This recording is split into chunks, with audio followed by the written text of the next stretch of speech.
meeting of our Board of Community Mental Health of Ottawa County to order. And we'll begin with the invocation, and Sylvia is happy to do that. Sure. Dear Heavenly Father, we just thank you that we could come here today, and we thank you for your love for us, God, and that you are aware of all of the things going on in each of our hearts and in each of our lives. We just pray for all of the individuals and families that Community Mental Health serves. Just pray that they would know your love for them, and that you can be such a great resource and help when our hearts are hurting. I just pray that you would strengthen parents and families who are caring for individuals with needs that are intense, and just pray that you give them the strength to keep going. Please be with us today as we make decisions for community mental health. Help us to have wisdom and discernment. And again, we just thank you that we could come here today. In your name, amen. Amen. Thank you. And please note our mission and vision statements as printed on the agenda.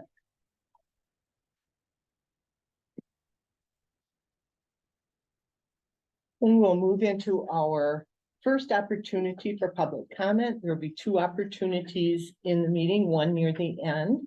Is there anyone? We'll start with anyone who is present, and then we'll go to anyone who might be online. So is there anyone present who would like to comment? Yes. Hi, Barbara Lee Van Person, City of Grand Haven Momentum Center. I'm usually here to talk about our work at the center, the impact we're having in the lives that we save. But today I'm here to listen and try to understand what it is about the social recreational program that we operate for CMH that is causing so much concern that you may choose to stop offering it to the community by ending or reducing your financial support.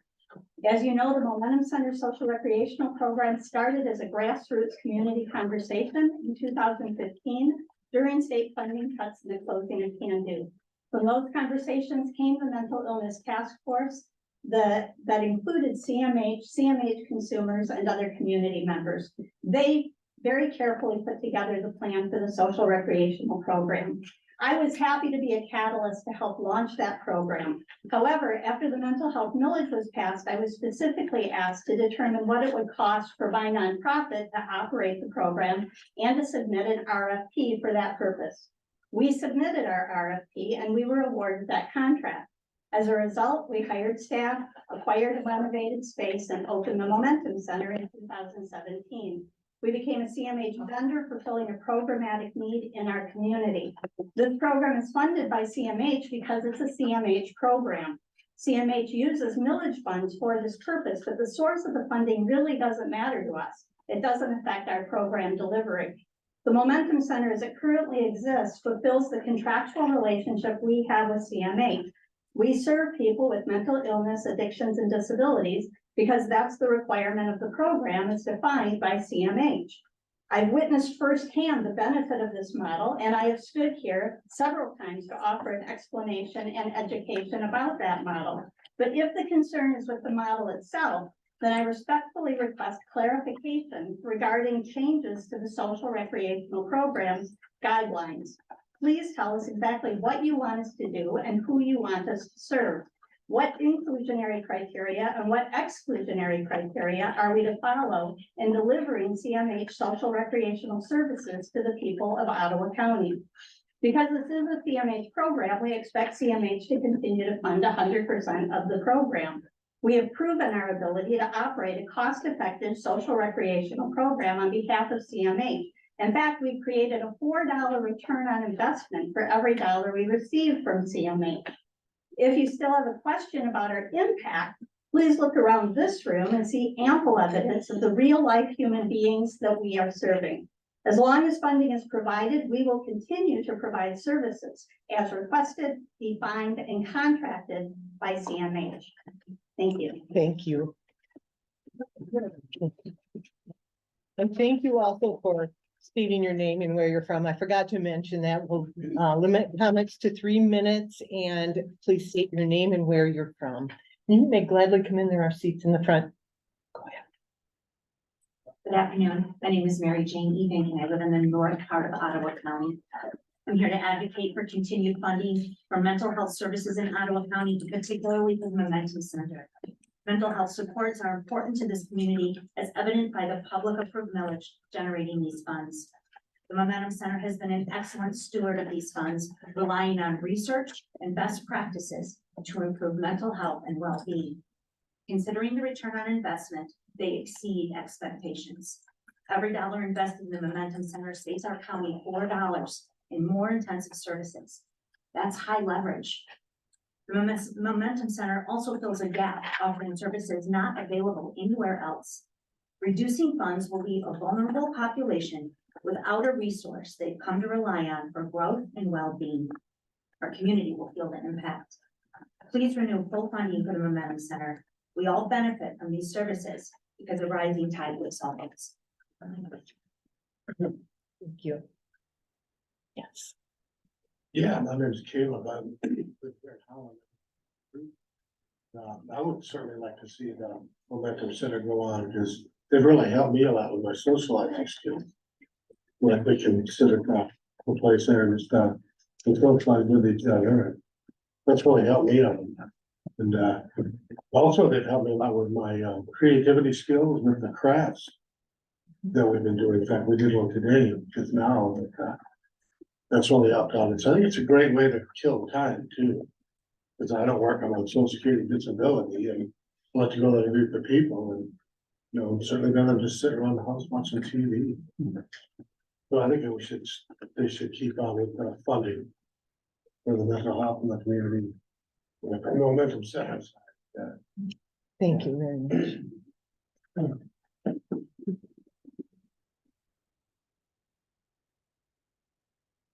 I am Katie Oswald and I'm from Holland. I'm here to talk about the Momentum Center. I've been suffering with severe anxiety, PTSD, and depression for most of my life. Before going to the Momentum Center starting a year ago, I had no real support system. I felt helpless, hopeless, and alone. And I have tried to commit suicide multiple times. But now, since going to the Momentum Center, I feel like I'm a part of something. I always have a place I can go when I feel alone. There is always someone I can talk to when I am in need of extra support. The staff at the Momentum Center have talked me down from suicidal ideation multiple times. And when they cannot, they have taken me to the hospital and have gotten me the support that I need without judgment.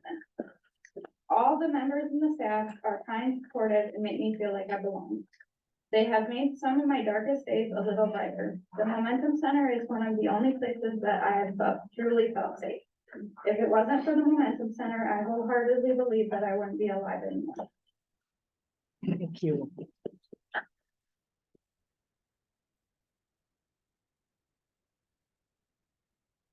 Is there anyone else in the room who would like to make a public comment?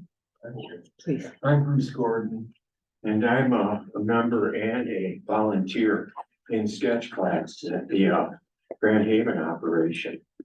And I invite each and every one of you on this, sitting at this table right here, to come in and scrutinize those volunteer programs.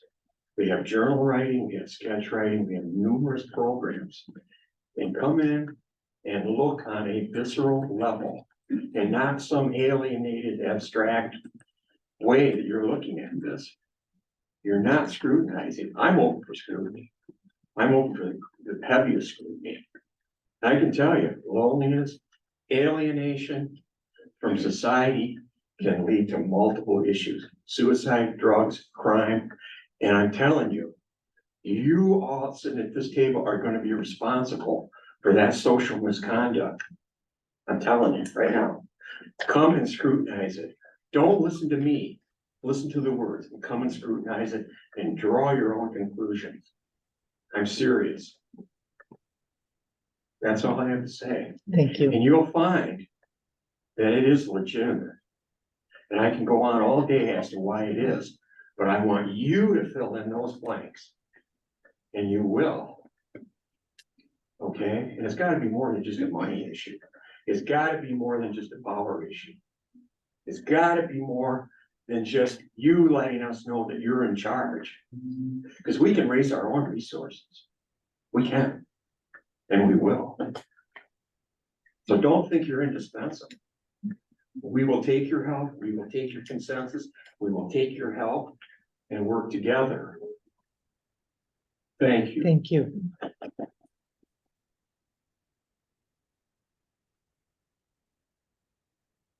I'm a icon, and I'm sharing what Jose has decided to share with you all. The Momentum Center is an important place every day for me. It helps me when I have problems. When anyone is down, the Momentum Center helps us feel better. We learn a lot about our feelings. We learn how to get along with other people. We learn how to manage our anger and our anxiety, and we help each other. We also get to go places on field trips. It's fun to get out and see new places because most of us can't drive. I depend on the Momentum Center to help me in my life. I can't do much without the center. We have to keep it open, please. Thank you.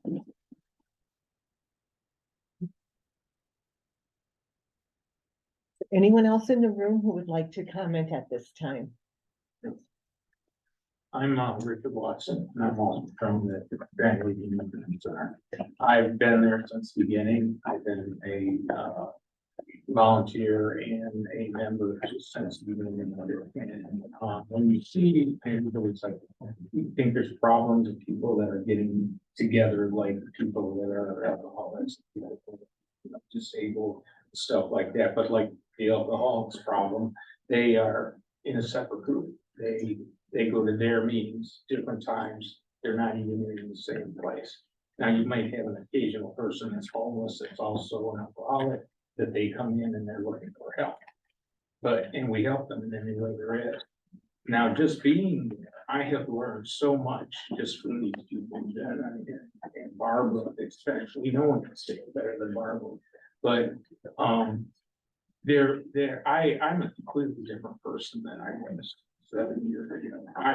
I now think I can help anybody. I go in there and everybody knows my name when I walk in, and I will help anybody do anything they want to do, right? Or I will join going on what they have. And that's the most of it, that people can talk back and forth, right? Even if they can't even speak and they have something like that, we still help them. They'll help them with the wheelchair. They'll help them in the door. They'll help them drink their drink or whatever. Anybody will get up and do this. It won't just be the volunteers or the people that are working there. It's everybody does it, and nobody even asks what anybody else is or what they do or what their problem is, and I'm impressed or whatever. Nobody even knows. I mean, you might be able to spot it, but you don't do anything different because they're different, right? No one knows the difference. And that's the main thing about it. We can accept anybody. I mean, if somebody's a problem, then you deal with it. But if you can't accept everybody, you're discriminating against somebody. So it's the discrimination that nobody in the world likes now anymore.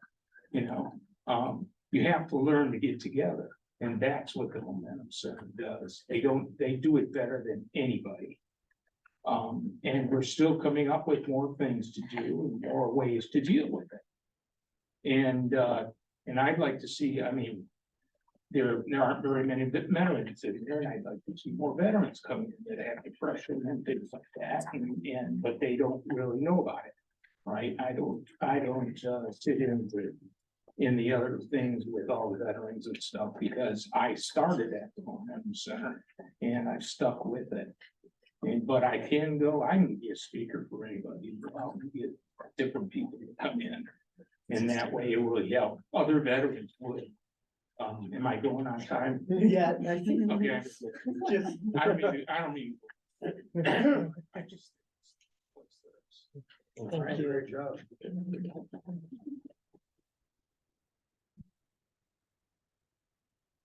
So, my name is Wayne and I am at the Holland Center, the parents.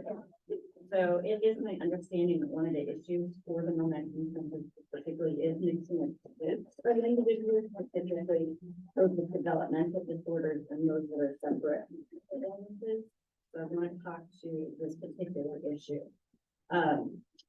It's very widely known that individuals with developmental disabilities also have mental health issues. You might even say that individuals with mental health issues have a genetic predisposition to being someone that has a developmental disability that's only triggered by the environment. I would say that that's kind of crap, but basically what it is. The divide between the groups is based solely on the cost of medicine. And seeks to identify to establish treatments. And the labels are made to distinguish people, but the labels are culturally created. We create those labels ourselves. We as a society give the medical community power because we believe in science, but science isn't always accurate. And physicians are still truly practicing, as I'm sure many of you have gone to the doctor. You might have had to go multiple times to many doctors to try and figure out what's wrong with you. That's still practicing. So science and doctors aren't perfect. I'd also like to say that people with developmental disabilities and mental health issues go to the same doctors for the help that they need. The environmental culture that I see at the Momentum Center is excellent. It's well established. There's an inclusive format that brings people together. Anybody who walks through is welcome. The two groups of people very specifically outside of the Momentum Center lack community. They experiencing othering, exclusion and isolation that only adds to the mental issues that they have to deal with. If they're separated, there will be fewer individuals to form a community, decreasing the efficacy of their support system. Our society at large is dependent on inclusion of individuals with many different skills and talents to make things functional. Community variability is an important part of organizations like the Momentum Center, as members can care for each other and carry out tasks that lean toward their personal strengths. I have seen individuals interacting at the Momentum Center that are labeled as having mental issues and developmental disabilities. Everybody makes sure to include the people around them. But there are also places that they can do things on their own on the periphery, so they can still feel part of the group, even though they aren't directly interacting, so together.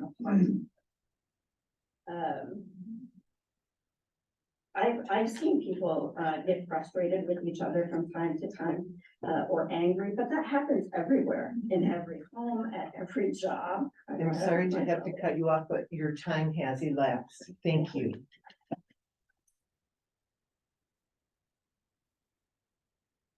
Is there any other person who has a comment in the room today?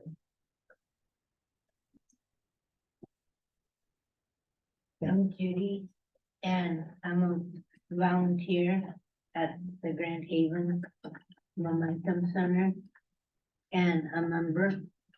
And I have a bunch of disabilities, and I was told about the Momentum a bunch of years ago, and so I went there, and I've been there for like 6 years now, and it's been helping me a lot through all my disabilities and stuff. And I'm got Native American in me, and no one judges me for that. And there's other people that have different nationality in them, and no one judges them for what they have in them. We all get along. And I mean, there's some days that we have some bad days, but then we get over it. And there's some days that I feel like that I shouldn't be here. And I talk to people about it at the center, and they clarify it for me that I'm worth it. And another day goes on, and I'm just glad that I'm here, and if it wasn't for the Momentum Center, I probably wouldn't be here. So with all that, that's all I have. Thank you.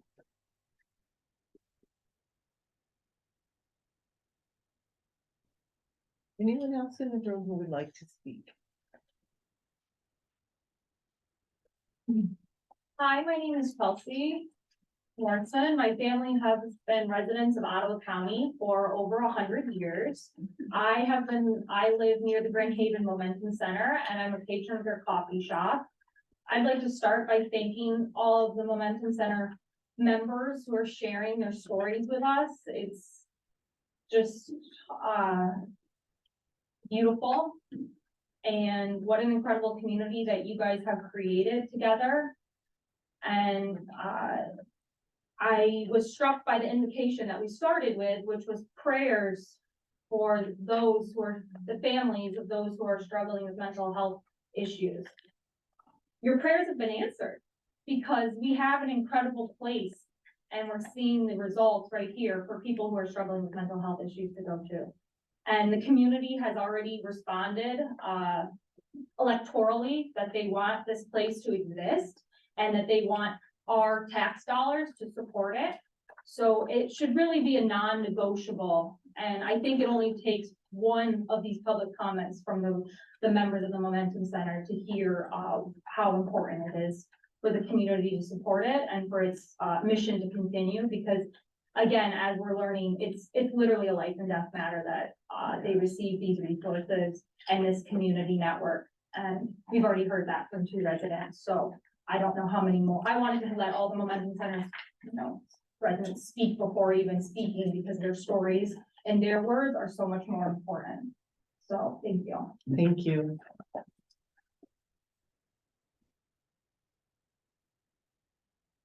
All right, Patricia, is there anyone on the line? I did not see any answers. There was another hand back. Oh, I'm sorry. I also wanted to is there anybody else who wants to know? No? Okay, I will wrap up at least this public forum. My name is Dr. Sarah Reed. I am from Muskegon, but I work in Zealand. I've attended the Grand Haven Momentum Center on occasion, including for some of their fundraising events. And I'm also a person with experience. I live with ADHD and bipolar disorder, typically pretty well most days. Much of my career has been in program development and evaluation or programs related to behavioral health. So this is very up my professional area of expertise as well as something I'm personally passionate about. And I'd just like to make 3 comments I think are a little unique relative to what others have shared. The first is that these social and recreational facilities provide care and support for people who might not be willing to come through those doors. There are at least 5 groups I can think of who might not find a home here where they go on and can have their treatment needs met.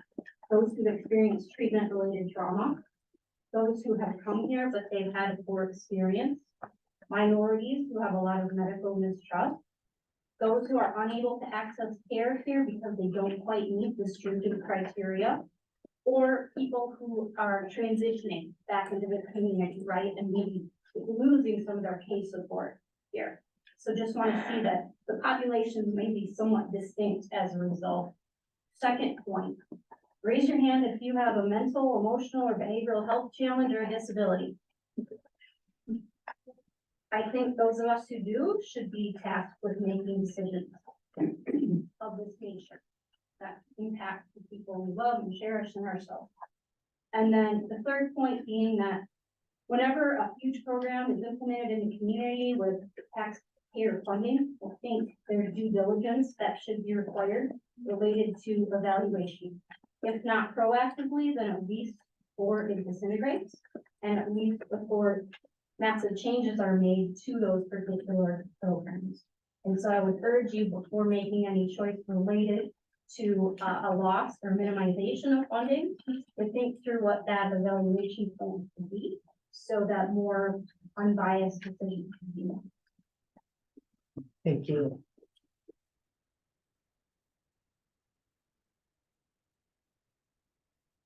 Okay, then we will move on to our consent items. I would like a motion to approve both the agenda for today in the minutes of our September 25 meeting. Chair, I would like to actually, make a motion to amend consent item, 5B. I want to, postpone a consideration of the approval of the minutes for the September 25, 2023 Maine Mental Health Outlook County Board of Directors meeting. As it stands right now, I will vote no on this motion when it comes to a consent of 5B. I move to amend the agenda with the motion to approve by consent the minutes for the September 25, 2023 Community Mental Health Outlook County Board of Directors meeting is postponed to November 27, 2023, pending correction of the minutes to accurately reflect the public record. That's why I say that. Specifically, the minutes include the public comment of David Barnowski. The minutes currently state, quote, noted the Momentum Center is important to those who participate in the center's program. He suggested that the center should not be removed unless there is something planned to replace those services, end quote. I believe this is a gross mischaracterization of this comment. He actually said pertinent part. I have never been to the Momentum Center. I don't even really know what it is. I'm a political actor, and that is what I'm here for. You better not take it away unless you find something to replace it. If there are political actors who take that away before they replace it, that's where I come in. I will make them pay. That to me does not sound like he made a suggestion. It sounds like a threat. Watch the video of the meeting at approximately the 55-minute mark. We can play it now. I request it be played. I think it's important that the minutes accurately reflect the public record. At the very least, I request that the minutes be corrected to state that he made a threat to the board that the center should not be removed unless there is something planned to replace those services. More fully, in the spirit of his comment, I suggest that it should be recorded that he noted that he met people he could tell the Momentum Center was important to them. He threatened the board better not remove it unless it is replaced, or he will make the members of the board pay. Currently, the CMH board does not have a written policy regarding public comment. I believe this comment illustrates the need for one. I suggest this board reflects an advisory opinion from corporate counsel. My understanding is that public board meetings are a limited public forum, which means the board can adopt rules of conduct that respect the First Amendment rights of speech and assembly, while not subjecting board members to threatening comment or personal attacks. Vice Chair, does such a request require a board motion and vote, or can you personally make the request? The motion is required. My motion is Ms. Doyle submit a request to the County Corporate Counsel for an advisory opinion of rules the board may adopt regarding public comment in meetings, which includes guidelines for identifying what constitutes disorderly conduct, threatening comment, or personal attacks, including guidelines for the board about how it may respond to such behavior. I think this may also be a good time to discuss rearranging the meeting room to put a podium at one end of the room at a distance from the seated board members. So it comes back to my initial motion and to approve these minutes, that they be postponed to our next meeting, pending, I see the correction to the minutes. Thank you. So there is a motion that we approve the agenda for today's meeting and postpone the approval of minutes from the September 25 board meeting based on these observations and comments. Is there a second to that motion? Second. The motion has been made and seconded. Is there any further discussion among board members on that motion? So, if I can parse this out correctly. The motion is to ostensibly, make Mr. Barnowski's comments more reflective of his actual text that he spoke at the meeting. The other components that you mentioned, referencing our policy to corporate counsel, discussing movement of rearrangement of the rooms, those are separate to this motion, but just something to be considered for later on down the road. They're not wrapped up into this, are they? No, those are separate considerations. The motion is to postpone consideration of the consent motion on the minutes. And I think the other thing that is worth discussing, and perhaps it will need a motion, maybe it can be just requested by a member of the board, that we ask corporate counsel if they will provide us with some guidelines about conduct at these meetings. And the other issue is, yes, I think that also is worth discussion about having a podium in here. And so that there's a clear, I guess, a reasonable distance between the speakers and the members sitting right here. So there's three different things. Okay, so, well, we can break out two of those for right now, because actually we're just talking about the first, right? The first is primarily a motion. Okay, cool. Yes. That's all I need. I have a couple other comments on those minutes, but I don't know if we need to get through a vote first and maybe we can talk about minutes after that. Like, are we right now pretty much voting to pull that off of consent? Yes, that's what the vote Yes. is right now, but Right thank you for your comments. Okay, so I just wanted, we're gonna do one motion to approve the agenda, Yes, and then we're going to do a second motion related to the minutes. Okay, right? Is that correct? So we're doing actually two motions. Yeah, we should just be able to pull an item off of consent without even voting on it, so then we Right, can but then we vote do on have the to- consent. Well, right, exactly. So, all right, so I mean, I just want to make, so the only thing we're motioning right now is to approve the agenda. Yes. Okay. Yeah. And so, but we don't really have a motion for that because the motion was, or is it, Mr. Rockman made the motion to Yes. approve the agenda, Ms. Rodia? Okay, the second of the motion. Okay, so the motion right now is just to approve the agenda for the October 5th meeting. Yeah. Thank you. is there any further discussion? Thank you for that clarification.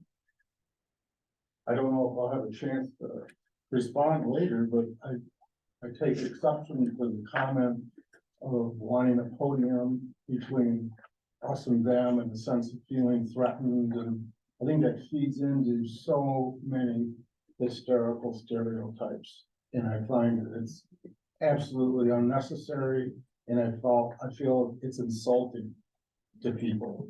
And that's all I want to say about that. Can we perhaps, since it sounds like we need to have some more discussion on the minute, can we take the minutes and move it and put it on a different place on the agenda? So we can get back to that, to discuss it after we vote on the agenda.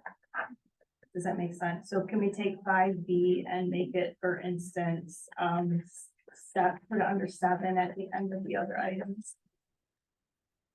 I don't understand why you want to do that.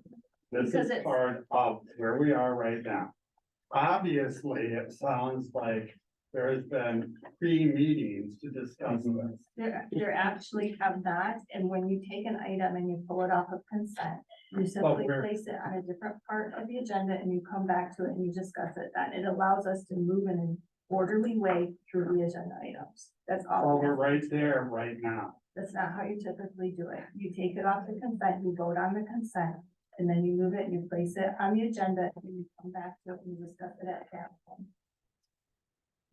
So you want to do that? Tell me why. Yes, that's what Mr. Rockman has asked. Tell me Right why. now, there's a motion on the table to approve the agenda, and we need to work through that before we move on to other items. So if we are approving the agenda, I think we have to know if we are actually moving this minutes to another location, or if we are putting it off and approving the agenda as written. So Mr. Rockman, asks to pull the minutes from consent, which means we need to place it another spot on the agenda. That's not where we're at, right now. We're at, Right now, we're trying to conquer number 5, which is consent items. Correct? So I thought we were Yes, discussing specifically- the minutes, both of them. So now you want to split them up, correct? Taking it out of I consent just is wanna what, regulate consent. yes, Right. and And so then it has typically to the show, board would just move it, that would be the next item of discussion. So Okay, it would just be, it would So- move aside, and then we would move the minutes out to discuss it. That's typical, so it would be the next item of discussion. That's right, because it typically would how move this whole works. business, correct? right, Well, And anything else after discussing the minutes, we get tacked on to new business later on. right. allows you to move to the agenda. Yeah. Okay, so I'm going to try to repeat what the motion currently is. And just to make sure we have this correct. The motion that is on the table right now is to approve the agenda for today with the change of taking the minutes from September 25 out of consent and putting them as an item after approving the agenda. Lots of words, but so that's what we are currently voting on. Any further discussion before the vote? Well, I think, Can I- my initial motion was, and maybe this will achieve it that way. I wanted to, postpone us voting on it. Maybe we can vote on it today by further discussion, because I think there was some time needed to make correction to the minutes to more accurately reflect what was actually said in the public record. And if we can achieve that by discussion today, that's fine. If not, if more time is needed, the way the minutes are currently presented and the comments are described, I can't approve that. Okay, what we'll have the opportunity to do will be to discuss that and determine if more time is needed or if we can make that approval today. So the first thing will be, we'll put it on the agenda as an item. So can I repeat the motion just for Please. clarification? To approve the agenda for the October 30th, 2023 CMHOC Board of Directors meeting as amended by removing the September meeting minutes for further discussion. So moved. Well, you actually seconded it. You made it, okay. Okay. I just want to get it right.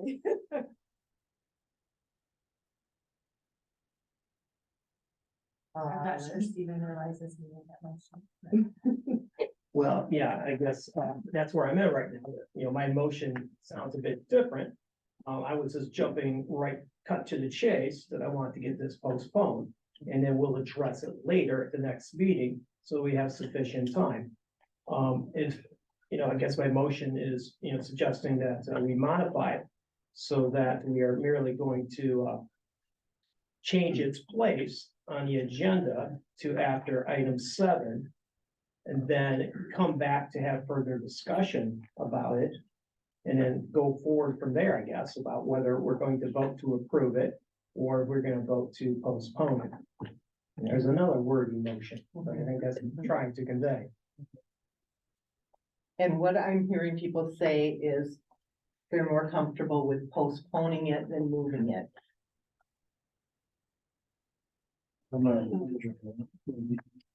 I think, so Stephen, I believe she's trying to facilitate what you're asking her to do, but we have to vote on the consent agenda item first before they can get to that part. Yes, I'm in a position, do I have to restate my motion? Or am I Patricia, building on the one that's been built up there? with what Patricia said, is that the motion that you have made? Could you repeat that? So here, To approve the agenda for the October 30th, 2023 CMHOC Board of Directors meeting as amended by removing the September meeting minutes for further discussion. Okay, I'll second that. No, you may. Okay, any further discussion? A motion has been made and seconded. All in favor, please indicate by saying aye. Aye. Opposed, same sign. I, All right, the motion carries. And we'll move into old business. Is there any old business we need to cover?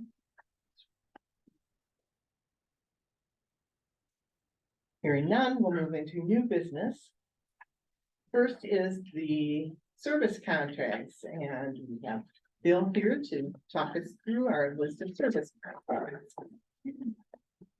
Okay, good afternoon, everybody.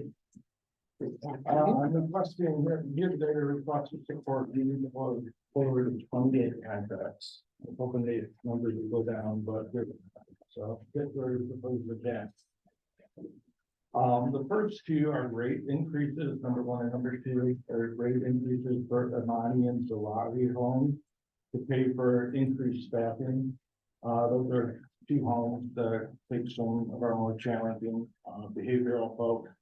And they really need additional staffing to make sure everything is running smoothly in those two homes. Number three is for a rate increase for fiscal intermediary services for guardian track. And that's $2,600 to help pay for the administrative costs and go with fiscal intermediaries. Number four is for Beacon Specialized, and it's a rate increase for ancillary services, which is case management, psychiatric, medical, all that good stuff. Number five is with Network 180, and that's $27,000 to cover our part of the the management system, training system that we share with our regional partners.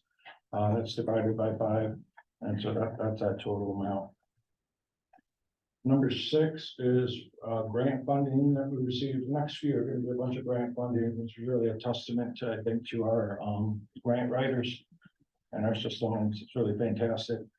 The number 6 is to pay for the SOBER program and Building Men for Life, and that's on Chicago Drive for folks with substance use disorders. Number 8 is grant funding for the cost of integrated treatment at Reach for Recovery. Number 9, grant funding for stigma reduction. That's a stigma reduction efforts that we're doing. Number 10 is grant funding for a third-party evaluation of our harm reduction programming. Nice to have somebody independent going through and making sure we're doing what we're supposed to do. Number 11 is grant funding to TBD solutions to help us with any technical support that we may have with the CCDHC implementation. Number 12, grant funding for the Grand Rapids Run Project, and that provides a mobile health unit and group trainings on naloxone distribution. Number 13 is grant funding for Genoa, and that's a pharmacy right out here, to help pay for medically assisted treatment for folks in jail. 14 and 15, a grant funding to pay for peer support specialists at Reach for Recovery and Samaritas. Number 16 is a new program of the DBT Institute of Michigan. We want to hire them to consult on a particularly challenging case that we have, somebody with significant behavior problems. 17 and 18, this is the one that triggered Patricia to do the revised on the meeting agenda, so I apologize on that. The start date is actually September 30 and not October 1, which was very interesting to me. I've never experienced that before, but that's the only change. And those are 2 grant fundings to pay for, one to pay for gym memberships for adults with IDE, and the second one is for psychoeducational groups. Number 19 is grant funding for technology improvements to help us with gathering data for our key performance indicator, KPI dashboard.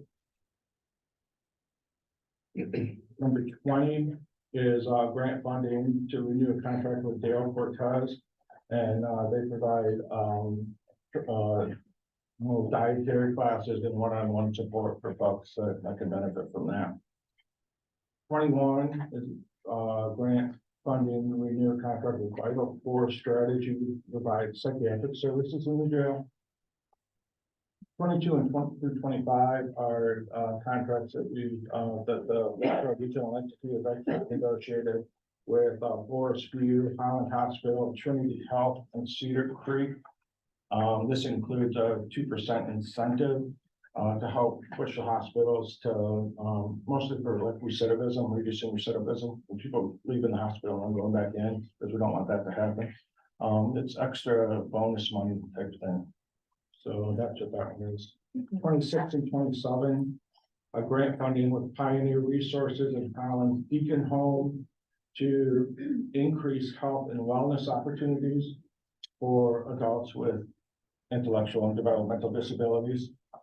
And then the last one is one FTE added to Community Action House for Recovery Coach. And that's that. Any questions? You missed 7. Oh, no, it's not 7? Yeah. Oh, sorry. 7. Oh, this is some Veritas.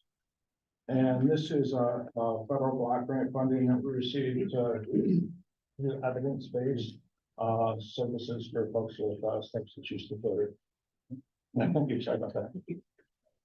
I just have a question. I think maybe it's just a typo, but at number 17 and 18, it says it starts 9/30/23, ends 9/29/23. Is that supposed to be 24 maybe? No, that was, Bill said, that was the one when I sent the second, But the year's the same.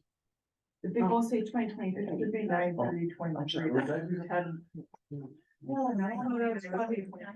That's what I'm thinking. Oh, Lord, I'm sorry. I was trying to help you.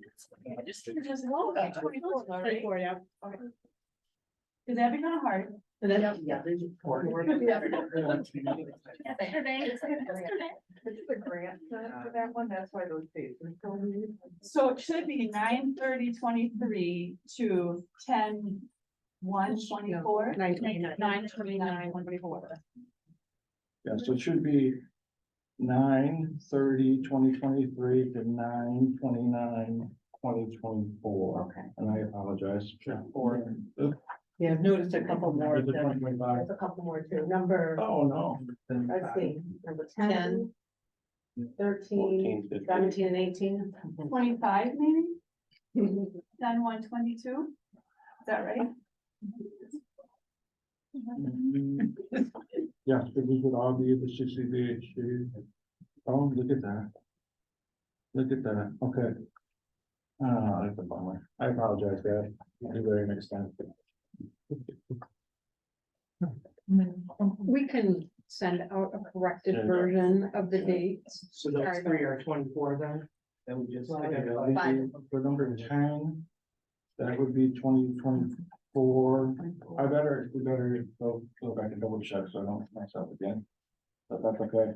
Send something out. But nothing else is Or- changing in them, it's No. just that date. Mhm. And they- Oh, I'm sorry. You should, I don't want to hold them up for 9 months. Yeah, so 10, 14, 15, 17, and 18, you can note that change. Yep. 10, 14, 15, 10, 14. Yes. 17 and 18. All right, so I'll just put the service contracts as amended, Yes. and I'll note those dates. So the motion is to approve the 2023 October service contract as amended. And then just the year, the date, the year end of the date should be 2024. Yes. Okay. And I have another follow-up comment, the consideration of this motion to approve it. I'm struggling because, you know, I think the primary question about, when it comes like to the contract agency, you know, first comes to mind is who? I mean, I really don't know anything about them. I mean, I did not get this in the package. Services, what? it doesn't, there's a summary here that's very brief, and I don't really fully appreciate what exactly the services are. And then the purpose, why, what's, further explanation about, rate increase to improve staffing levels. I mean, it seems to me I need some more detail to understand, why, they need to improve staffing levels, what's going on, I don't know, it seems very general. And same thing could be said about the purpose of these various other things, there's a lot of detail missing for me to fully appreciate, what's going on about the why we need to renew or amend and approve this funding. So, I would like to have received something in the package that, gave me more information to work with so that I can make an informed decision about this. And, currently, I'm not jumping to any conclusions about the merits of any of these programs.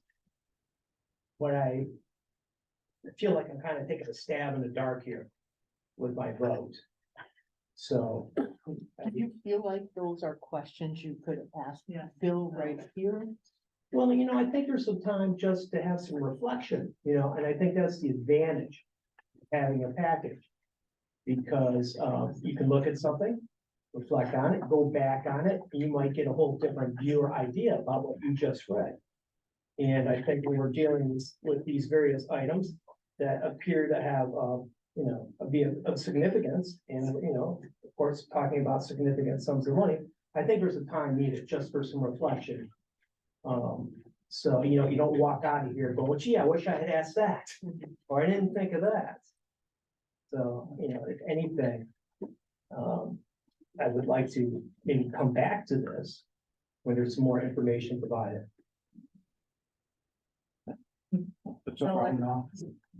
So I was gonna ask you a question, Bill, about that actually, the purpose, because like the value-based payment model for inpatient hospitalization services. Maybe not everybody knows what that is. I understand it, but would you be willing to explain? Sure. So, We got several. no, okay. A little bit of history is, when inpatient, negotiate the inpatient contracts, we used to do that at the LRE. It would always be paying 10% increase every year. It was, very hard. And one of the, we're trying to do our best to manage, those increases, but then also we were seeing increases in things like length of stay. And we said it was a big one. And so the LRE developed, there's 4 criteria altogether, where you can get a half of a percentage point for each of these to, if they succeed or get these benchmarks. So, for example, hospital, they requested, I don't know what they requested, but we negotiated a rate where they get 6%. Plus a potential additional 2% if you meet these outcomes. And so that was a way to potentially save up money, but then also to be pushing that out from good stuff. And the whole thing with recidivism, of course, too, that they improve their treatment plan. Yeah. Correct? Yeah, I'm not gonna get more details like that, but yeah, it's a work in progress, but it was kind of a big deal because we were the first region in the state to try something like this. And get some of the hospitals, take the time to support it, so that's kind of cool. Thank you, Bill, for your summary. Very good. Is there a motion to approve the contracts as presented? As amended, excuse me. Or It's been moved and supported. Is there any further discussion? I guess I will say, just as to your point, I think we're able to send out more detail. We have in the past with within a certain range of contracts, but maybe someone like yourself being new on the board, maybe you need that for all of the contracts. And we're able to do that, but we can't really hold all of these up to do that for these, in my opinion, we need to continue to move him along. So, that's my comment. And any further comments?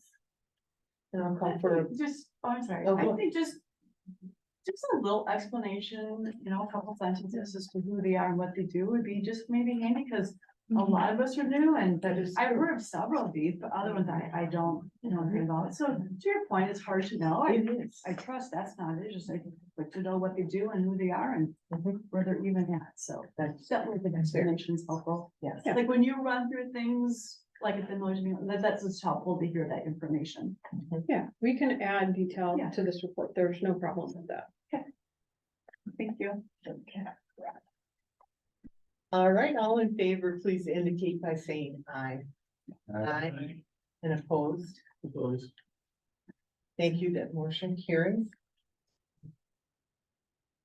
And then we will look at our LRE combined monthly report.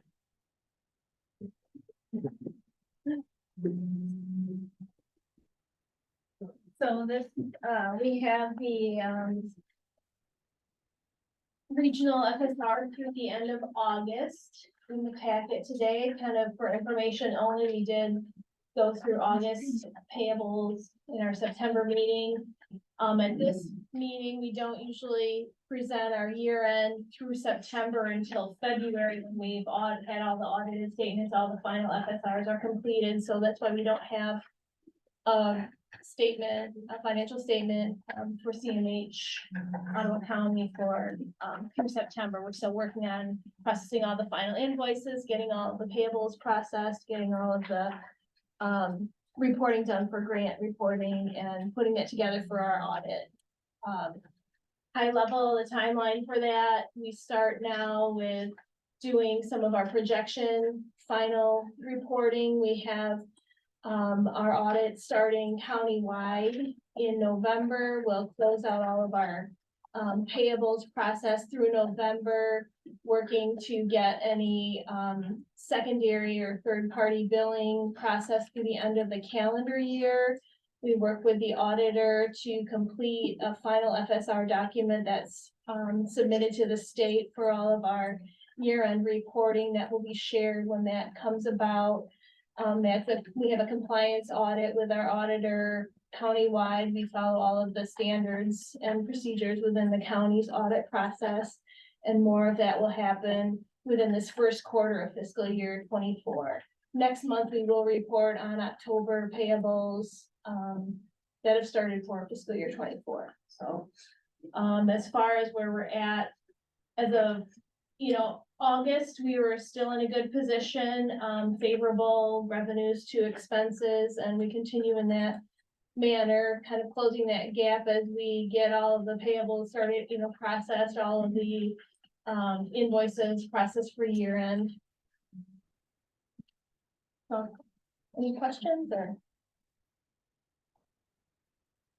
Yeah, I'm wondering if, looking at the surplus or deficit numbers, and do you have like a big picture explanation why, say, Ottawa County, when we're seeing what looks like a surplus and other counties deficit, what's the big picture is kind of going on in the background, influence that?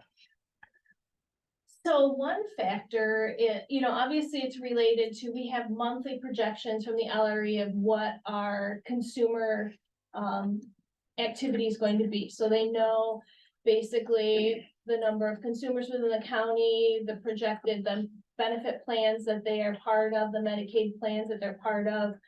We work in those projections, and for Ottawa County, we report actuals, we don't do accruals, so it's actually what hit our statement for revenues and what hit our statement for expenditures. Some of the CMHs do accrue back revenues, so they might have a balance of, the balance and timing might be a little different. We don't always report start to finish within a month the same, so that is some of the balance. We may have a surplus in a benefit plan within Medicaid that others don't have. Right now, it's showing a surplus, but we are really close between our straight Medicaid capitated funding and our Medicaid dollars versus our Healthy Michigan funding, so it kind of shows as a surplus, but across the board, when it balances out, there isn't really a surplus among the different funding types. We have we have a lot of grants that help support our operation that maybe some of the CMHs don't have. We have, I think, good fiscal responsibility, so we keep a good buffer within our operation so that we don't have a shortage of funding at the year end. What happens is there's a lot of reconciling of that last quarter of services for the next quarter. So even if you went back historically within our FSR through the region, you'll kind of see how that gap is narrowing. We had like a 16% surplus, I believe, in July. It kind of went to 13-10. We're projecting about a 4% surplus across all benefit plans by the end. You want to have a surplus because you don't want to be short on any benefit that then we'd have to put money up front from the county. I think it's operationally, we do a good job. We're fiscally responsible. We have good practices, good operations. We have good projection from the LRE for keeping good cash flow within the organization. I don't know if that answers your. I think that was very complex. Yeah, there's a lot going on. I guess big picture, being in surplus is always better than being in a shortage. So we try to target that, but it's not as wide of a surplus as you might see because of how other CMHs might report it differently. And also the different types of funding that we can use for certain programs. So. Hopefully I don't say this awkwardly, I'm trying to frame it. So last meeting, I thought when we used this in that Medicaid reimbursement that we weren't really aware of what you would like for fiscal year 2024. Do you know that number yet? We did. We got Yeah. final numbers just last week, which again, we're halfway through the first month. And we did get a Medicaid reduction. But we are getting additional CCBHC dollars. So if you look at the total budget, it doesn't look bad. The problem we have is the CCBHC funding doesn't come to us until after 6 months. And the CCBHC reimbursement so this will be the first time we have had to do it. Because we had a grant funding before. This is now funding coming from the region, from the department. So the CCBHC funds are, we are hopeful that the projections will come in what they are. And we also cannot use CCBHC funds. They have to be used for that specific service. So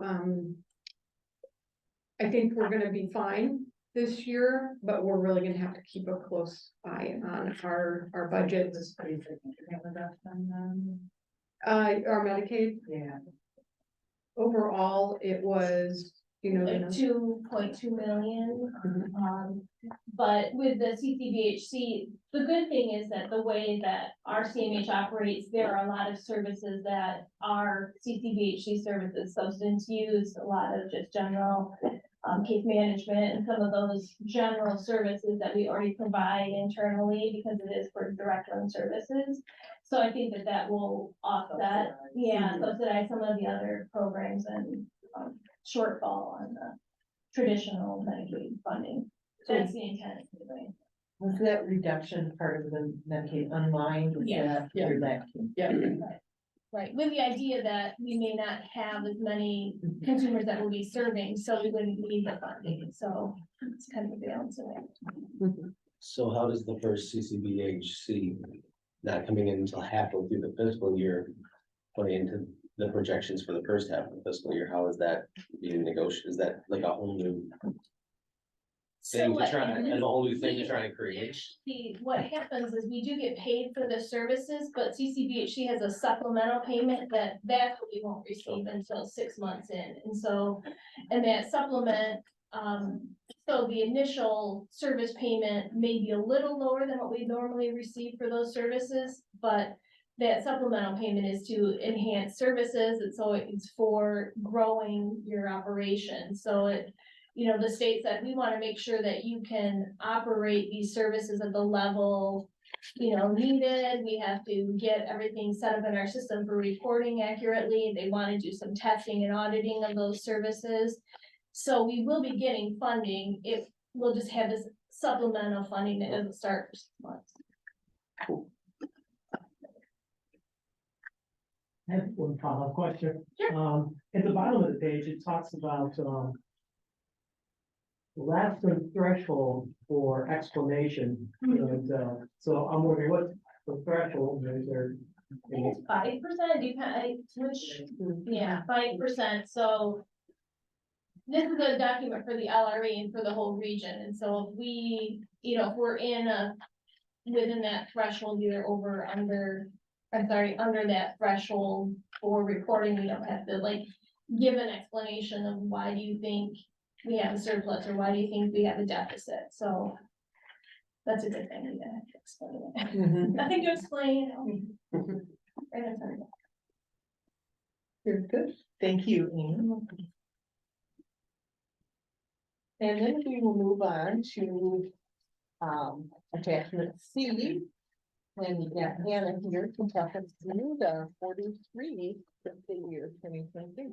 Thank you. So, today I'm gonna talk to you about our quarterly, refund and how it this.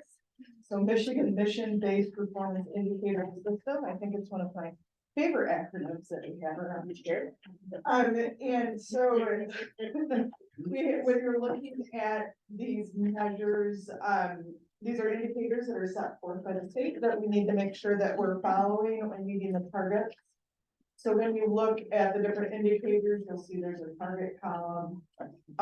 So when we look at indicator 1, the percent of pre-admission screening dispositions that we've done 3 hours or less for children and adults, we met that indicator with 100%. We're required to meet 95, but we did do all those screenings within 3 hours during that quarter. Indicator 2 and 3, there is no target set. Then there will be a target set for FY24, but I'm waiting for the final number on that. So we've just had that out there. That is something that we will be looking at, just not quite yet. Indicator 4A, so that is the percent of people that we see within 7 days of inpatient discharge for children and adults. So for adults, we did meet the target at 97.1%. For children, we did not meet the target. That was 60%. That was 5 people, 2 of which had 2 different issues going on. So 1, they were scheduled to be seen within 7 days. The documentation from our provider said they were seen on day 8. So that puts us out of compliance with that. And then the second one, the person was scheduled to be seen on day 5, but our provider does not have any documentation that happened. So we have a corrective action plan in place for both of those providers to ensure we're getting the correct documentation, to make sure that we're meeting those targets. Indicator 4B is the percent of people seen within 7 days of detox discharge, and so we were at 100% for that. And then for indicator 10, so that's the inpatient recidivism or return rate. We were less than 15% for both children and adults, 0% for children and 8.5% for adults. So do you guys have any questions on that? Targets, indicators, are they right now, you're collecting data, they kind of give you an average? Yeah. What that will- Yeah, everybody in the state is collecting data on those, and so we're waiting for that final target from the state. Okay. So the LRE funds once a quarter randomly pulls charts and then goes at it. Where our How staff, does it work? our staff are pulling this data from the records. Okay. So they're reviewing all of the, information for these different indicators. Like, how many do they pull, about? That's a really good question. I'd have to go back and look and see how many people are in each category, but it's anybody that would fall into any of these categories is getting reported in these indicators. That's it all. Mhm. Yeah, Mhm. okay, Yeah, everybody who was served during that quarter with one of those services. okay. This is all in-house or? In-house and contractual, so that's where that one, the indicator 4A that we're out of compliance, those were contractual providers. Okay, Mhm. and then, So it's looking at both. and you have a plan set for them. Mhm. The question would be, if they remain out of compliance, what happens to that contractor? Do we pull them out? Do we separate them? How does that work? That would be an issue that we'd be addressing with our program supervisors and with Lynn to make sure that they're in compliance with what's happening. So in this instance, it was one person that they're serving at the organization. So a lot of times with these indicators, we are able to find the documentation of why it was out of compliance. So sometimes as those appointments are set with outside of those parameters. But we would continue to work with our providers to get them in line with that. Need to be a scheduler. Mhm. Yeah. Well, your number is only 5.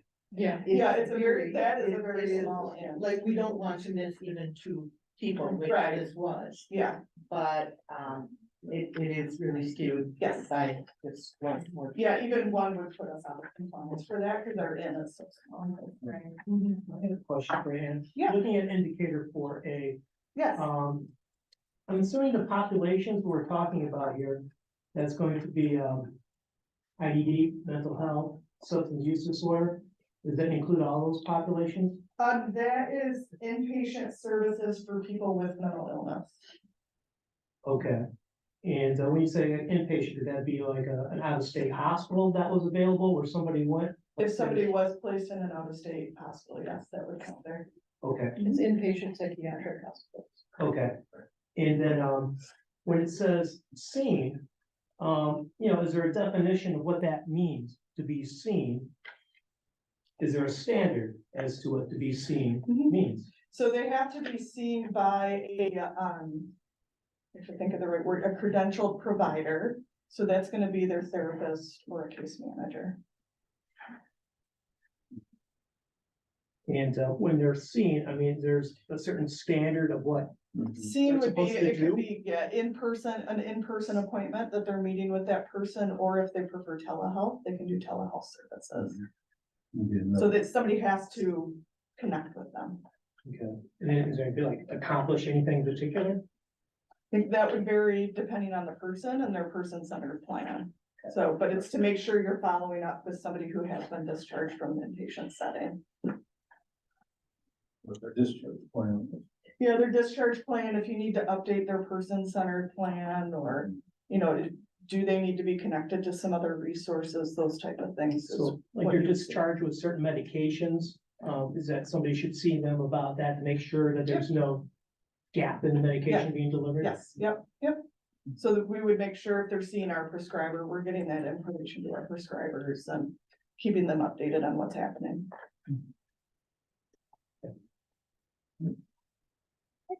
Very good, thank you. Thank you. And now we're moving on to item number 8, executive director's report, Lynn. Right. So Amy spoke a little bit about our Medicaid rates and,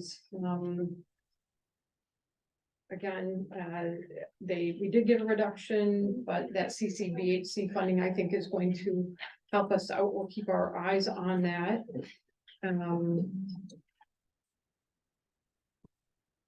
I did want to go over just briefly, and I sent the document out to you. It will also be posted on our website. The fiscal year 24 annual plan strategic priorities. Our priority number 1 is improving access to care. That includes, among other things, continue with our CCBHC efforts, working on our mobile crisis navigation services, mild to moderately impaired, referral, same-day access, and coordination of care. Our priority area number 2 is staffing and retention.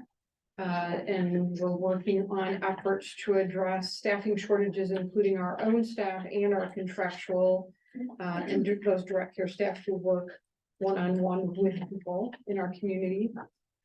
Priority number three, is quality system of care, and some of the goals in that area include addressing areas of need for consumers, including housing. Transportation is always a concern of ours.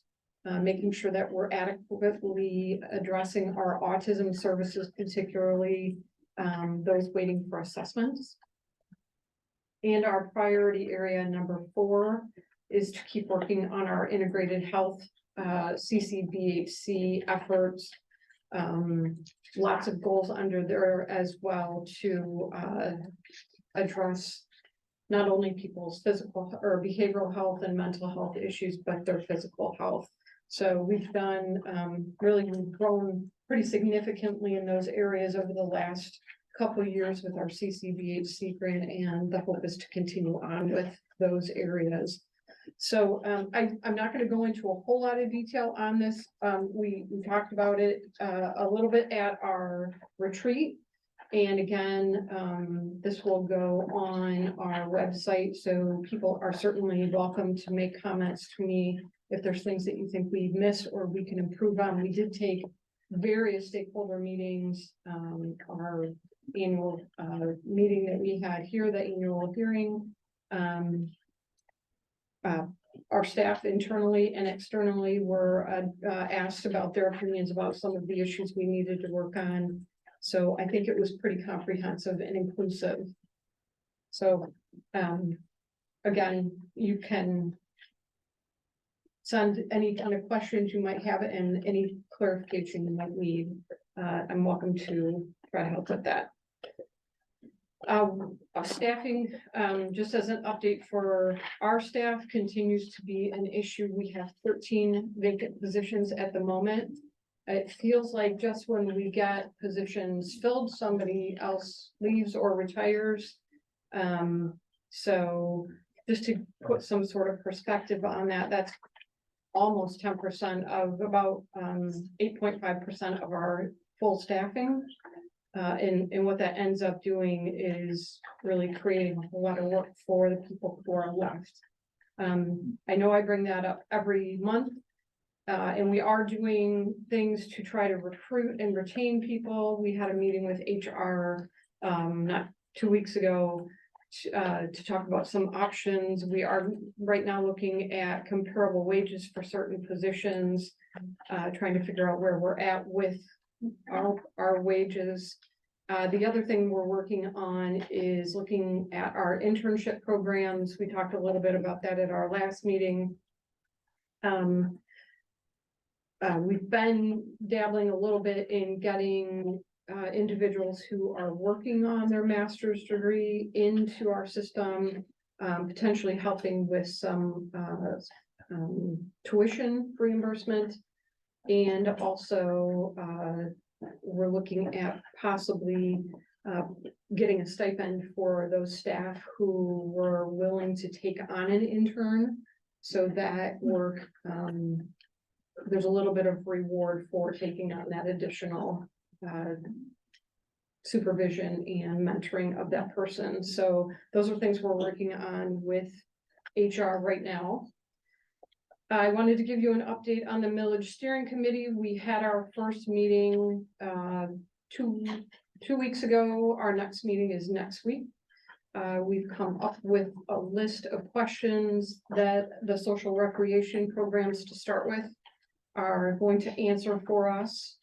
And the thought and hope is that within a short amount of time, we'll be able to have those questions answered and comparative type format, so we can look at what the social rec programs are doing, who they're serving, if there's any issues, concerns, questions, and more information that we might need from those programs. We'll be able to have that definitely by the end of the 3-month period that we've granted for that extension. We have a new medical director. His name is Dr. Franz Blau. He was most recently the statewide psychiatric director for the State Department of Corrections. And before that, he's worked at quite a few places, but before that, he was working for Spectrum Health. So we are extra happy to have him. He started last week. Getting him sort of situated and used to our system. And then beginning to have conversations with him about the medical director responsibilities. We had helped sponsor a drug take back event this weekend that coincides with the national take back efforts. I don't have numbers yet as far as how much was collected, but I'll have that pretty soon and I can report that at our next meeting, but those are usually very successful. And we collect hundreds of pounds of old or unused, unwanted medications. So we get those out of the community. I wanted to let you know that one of the contracts that was recently signed was Credible Minds. And Credible Minds is a web-based platform that helps the entire community, not just the people we're serving here in Ottawa County, by offering not local and wellness-oriented digital content that enables people to understand mental health resources that are available. It's a pretty cool system, and when we have that up and running, we will definitely get, is the website up and running? Press release just went out. Ah, okay. So, I will share with you, how you can access that website. There are, assessments on there that people can take, just some real introductory brief assessments. If you're particularly interested in one, mental health issue over another. There's lots of education on there and information in interventions that empower users to engage in their own mental health well-being. So we wanted to be able to offer something that people could use that was maybe a little bit more comprehensive and collected than just simply Googling, I think I'm depressed. So the topics and the assessments and the information that is available on this website is fully vetted. They have a pretty impressive team of people that vet their resources. So we're excited that that's going to be up and running. I wanted to let you know that I think tomorrow, someday very soon, we're going to be sending out a survey that is going to help us prioritize what you want talked about in these future meetings as far as program presentations or more information. That was the list was created from the input you guys, the board gave us on areas that you wanted more information. So we're going to help prioritize that. We'll do something real simple so you can rank order what you would like to hear about. And just some follow-up from the retreat that we had. I'm still looking for those examples of confidentiality agreements that I thought that I told you I would research. Once I get those, I'll also be contacting corporate counsel as we spoke about for their input. And that's all I have. All right. Thank you, Lynn. And then general information, comments, meetings attended. Just a question, were we gonna go back to Stephen's item that he wanted to discuss, which was the meeting minutes? Do we still need to cover that at some point in the agenda? My understanding is that we delayed it to the next meeting. Oh, no, we didn't make that motion. We did. just I removed thought it. that was No, part we of just it. removed it. So we there's- removed it, but we didn't put it Right, in. we don't have any motion related to accepting the minutes as written or delaying the approval. Okay, So we probably could. okay, so we could either delay the approval or discuss it at this time before. Yeah, maybe we could just we could discuss delaying it, or I had a couple other items I wanted to mention about the minutes, so if we were gonna move it, I should probably. Okay, Maybe make note of those things too. well. So can we just discuss it right now? Yeah. As an item, Probably should have gone Okay. under new business, but it's good. pardon me? It's fine. I said it probably could have gone under new business, but it's fine. Okay. So,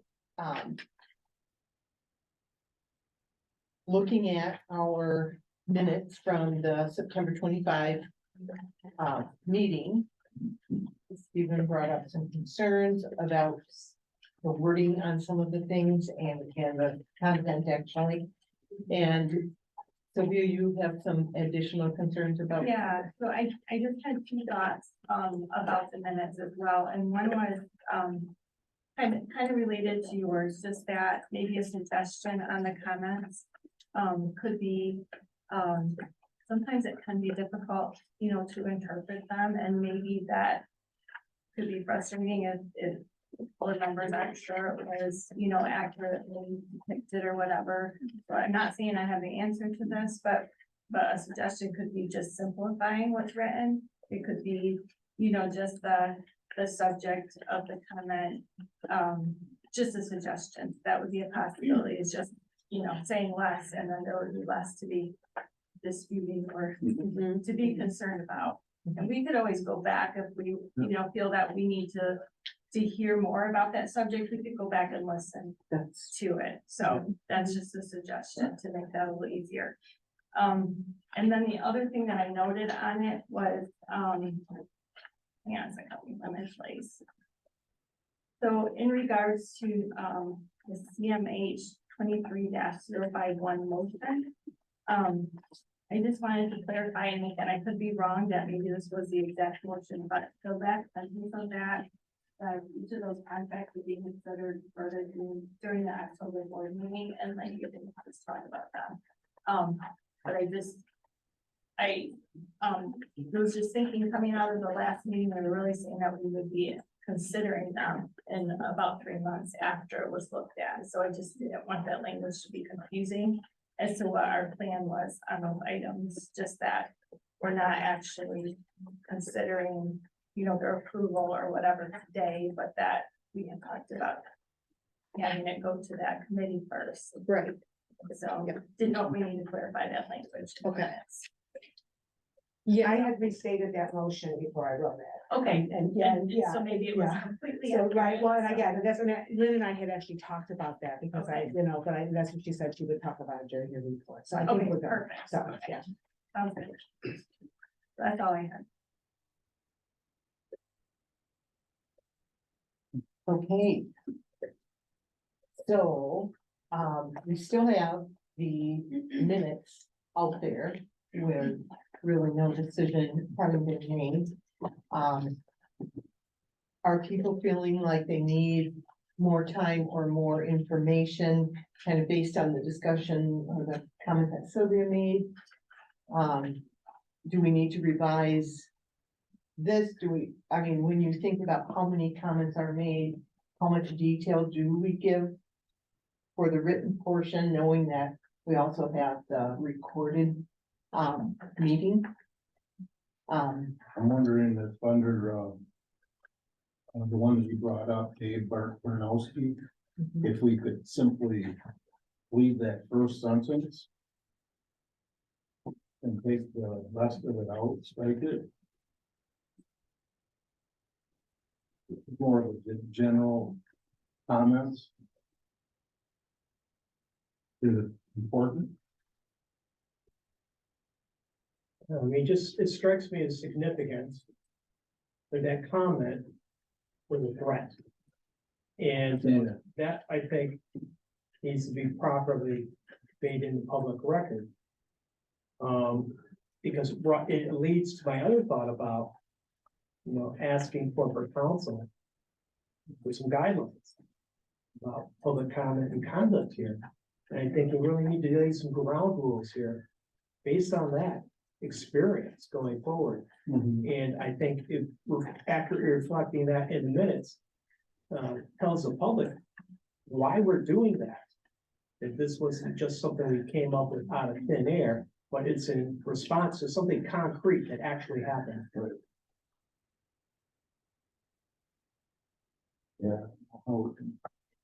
I would concur with making that amendment, because to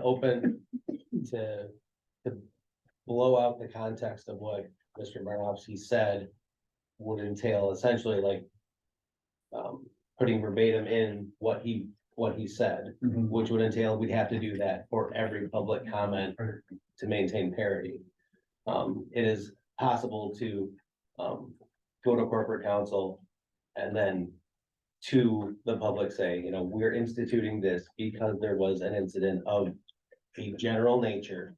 And we want to make sure that the quorum is maintained, because to kind of like make that point is going to entail these minutes becoming much longer to make sure that to make sure that it's not looking like we're making an example out of that person.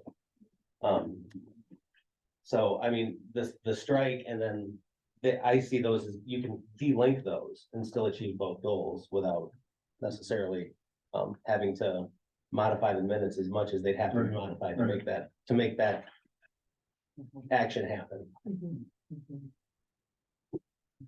So we can definitely change what we include in our minutes, that it could just simply be, you know, someone got up and spoke in regard to the momentum. We do have these meetings recorded. We have, you know, one incident where the Patricia didn't hit the record button, but she's apologized for that. I've got like 9 things going on. Yeah. But, you know, I don't know if everyone knows this, there was a time not too very long ago where we really almost never had public comments. The meetings just weren't attended that way. So obviously, over the last couple of years, we've got a lot more people who are making themselves heard and known. But honestly, it is a bit of a difficulty to condense what people are saying, and then it is rather subjective in that response. So maybe there is value added though, to have standardized practice across the county. Well, I know the board of commissioners don't do anything other than name. There's no. And then you're allowed to go back. Yeah, and Lynn and I kind of talked about it a little bit, and it's more about what do you guys, you know, what do you guys want, right? Yeah, oh, yeah, well, I mean, hey, I'm all about simplifying, so, and I don't know if I need to speak up, but I don't believe that public comment is an actual record. It's not part of a transcript. The public comment is not, anything that's in there is for the benefit of you guys, just to kind of jog your memory. But, and like you said, we do have the recording, except for that one time, I'm sorry. So, yeah, so like the public comment is not really part of the actual action of the board, it's just an opportunity.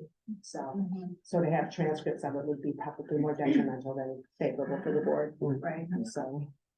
If I could just piggyback on what Yulin said, that not knowing what the room has ever been like, and we're all just kind of learning. I mean, Stephen did say something earlier that I kind of felt last month. I mean, as we know, last month it was a really full room of people. And I kind of do like the podium idea, and here's why I do. Because if you remember, a lady came over here and she stood literally like right behind me. Personally, I have a plate in my neck. I can't turn my head. So you guys on that side have full range to see people.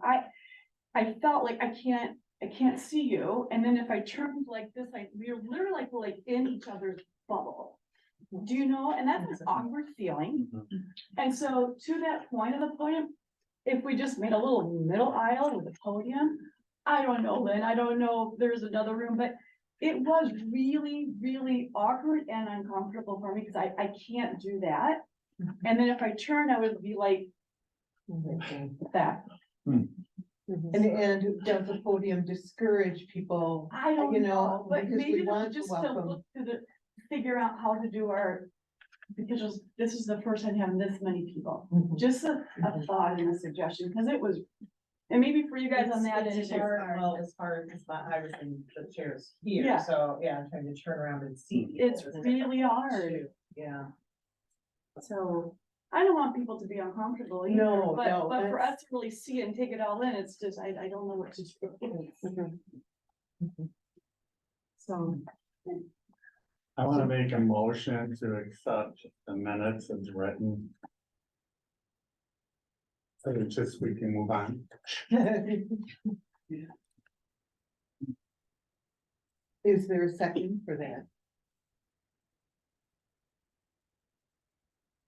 I would amend that, just right, the sentence like David Yeah. Or to suggested. strike all comments. And just put name. Just Like, put just the put name. name. Just proactively do this new policy. Yeah, I mean, I'm fine with that. Mhm. So my motion is to accept the minutes with just using the comments, just the individual's name, without expanding on the comments, because. Yeah, Yeah. yeah, I mean, you can read it one way, I can read it, I mean, how many of them are there? This is just a quibble. Are we gonna follow the format of the Board of Commissioners and its name and and residency? Is that just to kind of keep everything kind of lined up? Is that how you guys do it? That's how we do it. Just name and residency? Yeah. I'm fine with that, as long as people say the residency. Yeah. Well, we can make sure. Yeah, full name and where they're from, yeah. Yes, and then I do believe though, probably we would need her to amend it and bring it back to us as amended to vote on next month. But that would be what we would be requesting for her to do. It would simplify everything. She would just simply make the changes you're asking and then it would. But just the names, we look at it quickly and we can do Yeah. 2 months worth of Mhm. minutes. Yeah. Yeah. And the new ones would be just name and residency. Yeah. Carrie, can you restate the motion with that? I bet you have done. I'm sure you can. I know you can read it, maybe. I can read it, I just can't hear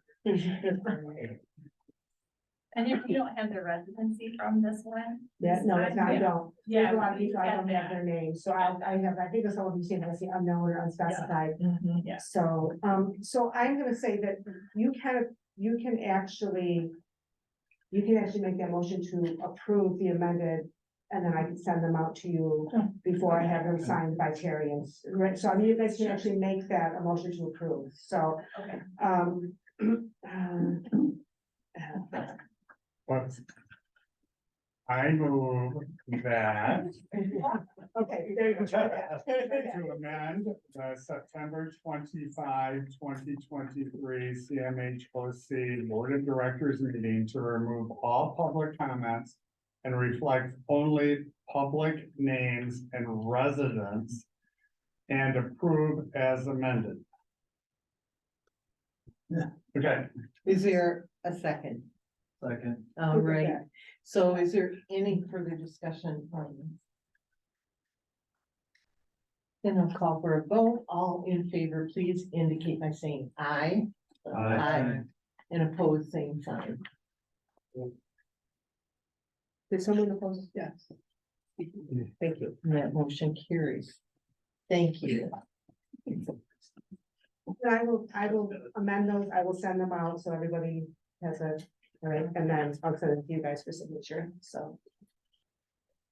All right, so now we are moving on to general information, comments, and meetings attended. Did anyone end up going to the fall conference? I didn't. You did. I know you had just an interest in it, and I was hoping you'd be able to work. I was in the cornfield Oh. with my son. It was good. After the retreat, someone talked to me, I believe it was Lucy, about the possibility of considering moving the meeting time up because she always found herself having to leave. And I said, well, let's talk about it at a meeting. I don't know how that impacts everyone else if we started earlier. Is that something that people would be interested in, or would it cause a conflict for others? I'd like it a little different because even a half hour would be great. So 2:00 instead of 2:30? That work for you, Steve? Yeah. Is there anyone who that would create a conflict for? Would that be early enough for you? Well, she would love it moved up even earlier, but she said any amount that we could move it up would help her because she's always running into that. And so, I'd request that we start in January as the board meeting, the board has already been approved of the schedule for the year. Okay. And so in December, I will bring a new board schedule, and so then we will meet that. okay, Okay, Okay. is that okay? Yeah. All I right, think that's fine. Appreciate that. we said 2:00. And then the other thing is the executive director annual performance evaluation. That will be coming up soon, right? Yeah, I have, I believe I sent everyone, did I send this to everyone? I didn't, I have paper copies here and I will send you all an electronic copy if you want to complete it electronically. And I believe that I need to have them back, let me look, and I'll put this in the email. If I could have them all back by. Our meeting is the Monday after Thanksgiving, and so if I could have them back by Friday the 17th is the day that I'll ask to have them back. So I have hard copies here if anybody wants them, and I will also send them to everybody electronically, so. And I will combine them, and then we will review them during the November meeting, so. Okay. That sounds good. Is there anything else that anyone has? And then we'll move on to our final opportunity for public comment.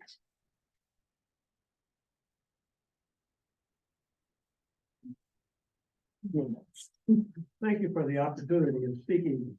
I'm Jim Coker. I'm a retired pastor, which means retired, a new set of tires for me. I'm an advisory council for Samaritas, the largest social agency in the state of Michigan, and a mission director that's worked for change across the country. We moved to Grand Haven 5 years ago because we have a mentally impaired daughter who needed to change guardianship. And guardianship could not change unless we moved where her sister was living in Grand Rapids. They're living in Grand Haven. So we moved to Grand Haven to an apartment after selling 90% of our possessions in order to take care of our daughter that we've taken care of for 55 years.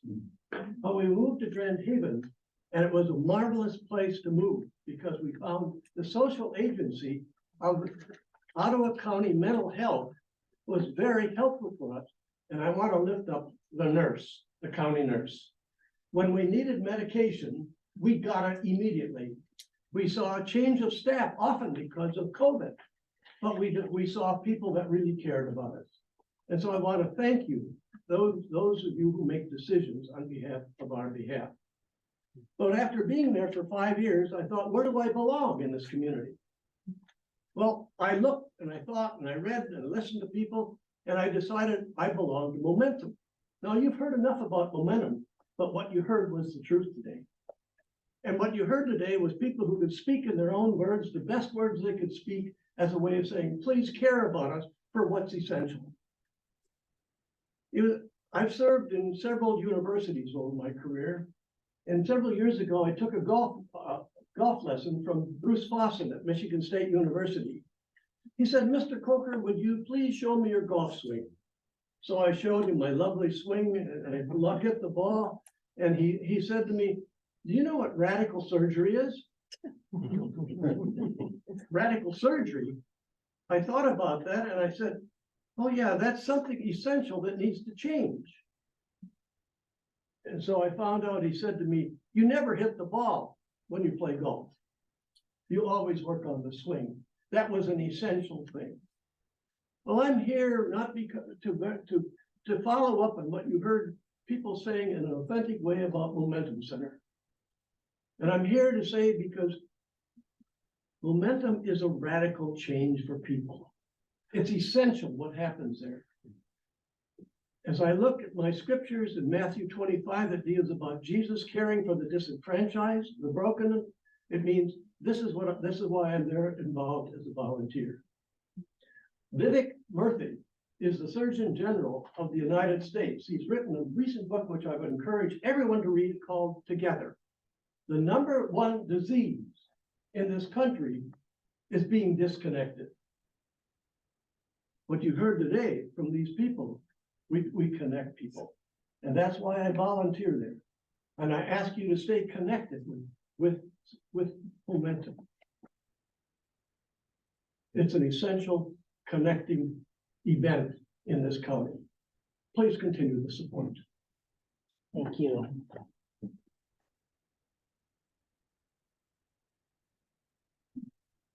Hi, my name is Kara Rossman. I'm usually not in the minutes. I think I'm on the agenda. I just wanted to speak out. My son was in an inpatient psychiatric hospital and was released in October 2022. He was not seen within a week. So I'm suggesting if somebody is prescribed antipsychotic controlled substance in an inpatient hospital, they need to be seen within a week because my son was not and missed out on medication. And currently, if you are an IDD person with Medicaid, currently there is one provider you can see here at Community Mental Health. That I feel that individuals, especially the IDD population who cannot speak for themselves, need us parents to speak out for them.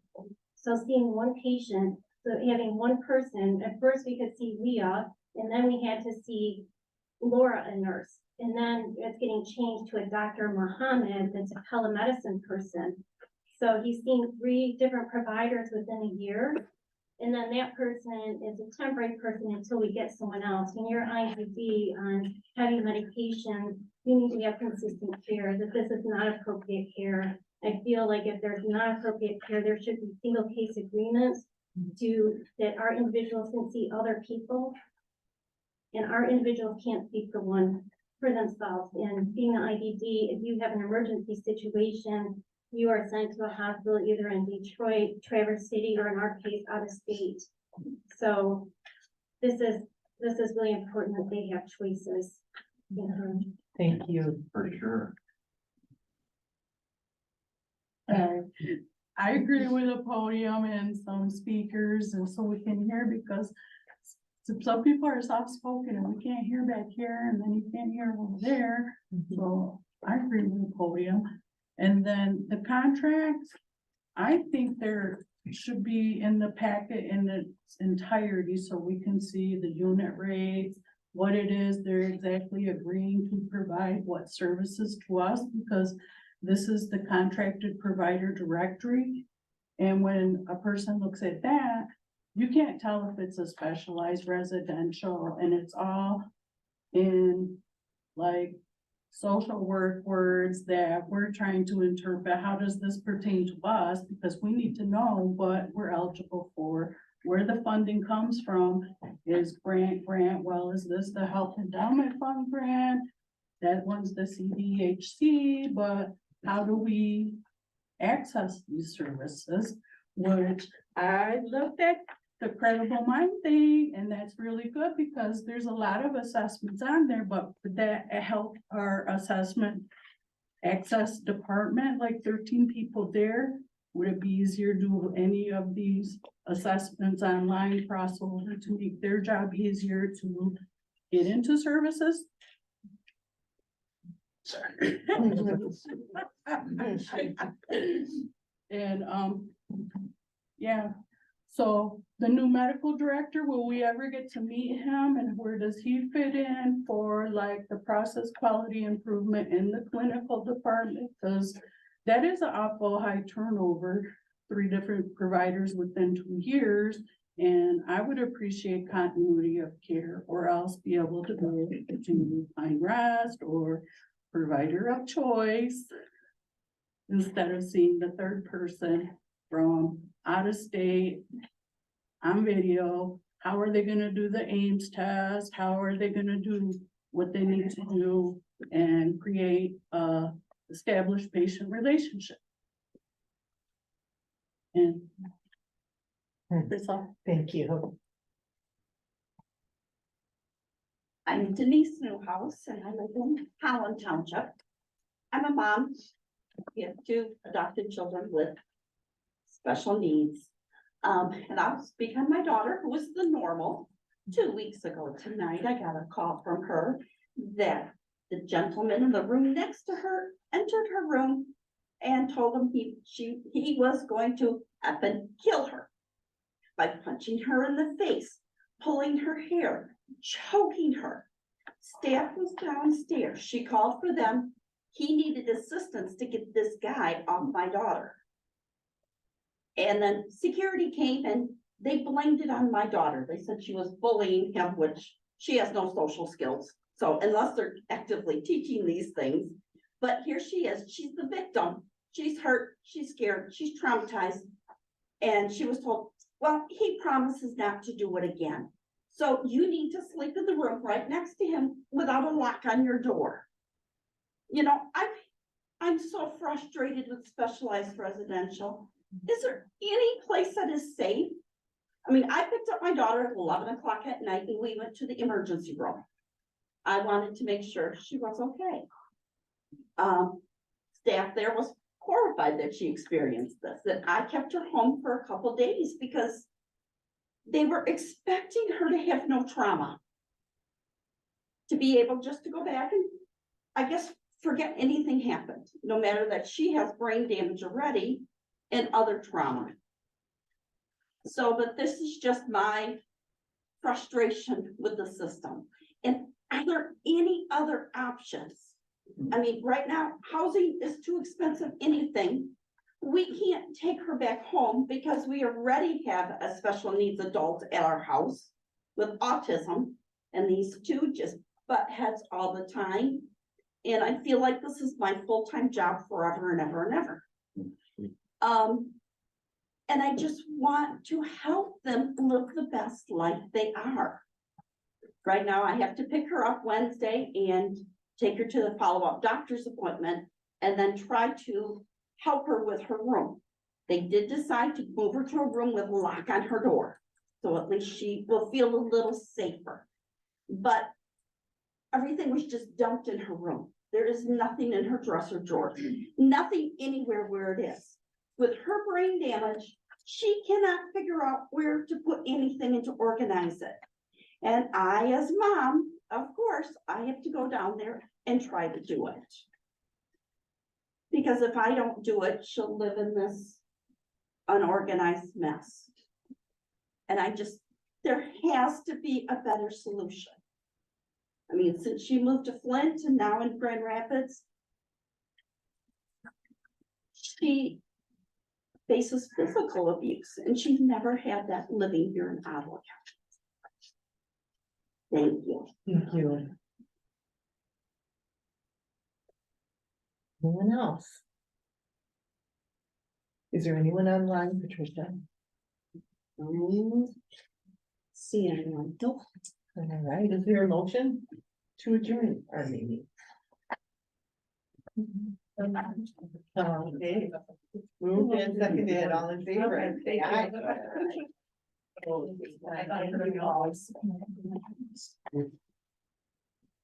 Sorry.